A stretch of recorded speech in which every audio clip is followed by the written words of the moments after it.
The only way to keep all together is through the CPC, and the CPC is playing that role.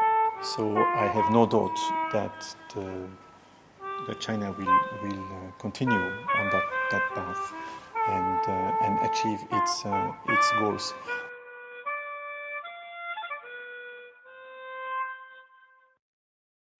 The Chinese governments have been a people's government. It's a people's republic. So the agenda of development is set by the people. If it's run by the people, I think it's good, and China has developed. It's visible now. You go all across China, you can see the kind of development which has happened and how people are becoming part of it. Well, the reality of the last 30 years show that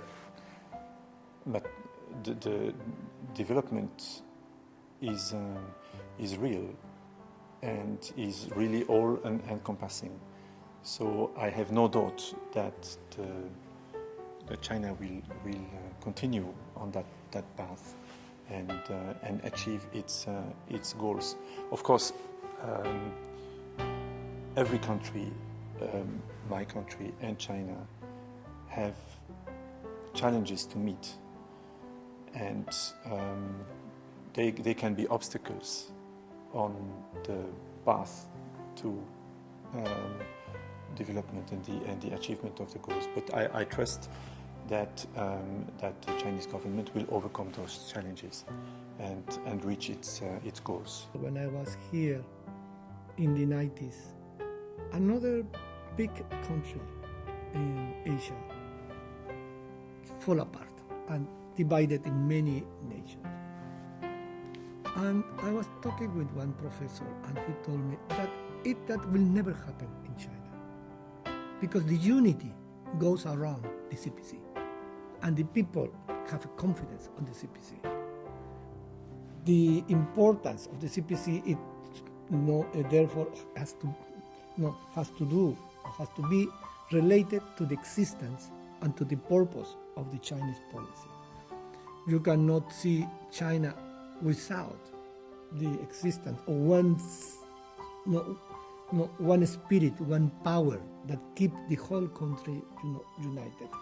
So the only way to keep all together is through the CPC, and the CPC is playing that role. We have abundant, rich, experience, international experience to tell why China would not follow West system, either in economic system or in political system.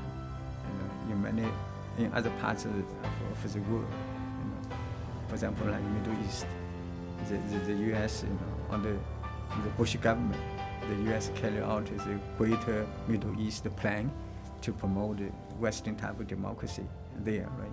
But you can see for so many years, now the whole Middle East is in chaos.